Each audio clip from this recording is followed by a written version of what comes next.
আমি হিন্দু ছিলাম। আমার বাবা শৈলাস দাস, দেশের বাড়ি নেত্রকোনা। আমি সপরিবারে, আমার 2 ছেলে 2 মেয়ে এবং আমার পরিবার জনারানী সহ আমি ছিলাম শ্রী সুমন দাস।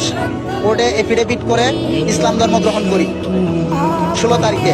আল্লাহ তাআলার মনোনীত ধর্ম ইসলাম, আদি যুগ থেকে চলে আসছে ইসলামের উপরে। তো আমি যদিও পৈতৃক বংশ থেকে পাওয়া সনাতন ধর্ম, আমি ইসলামের সব কিছু আমার কাছে ভালো লাগছে, অনেক আগের থেকে ভালো লাগতো।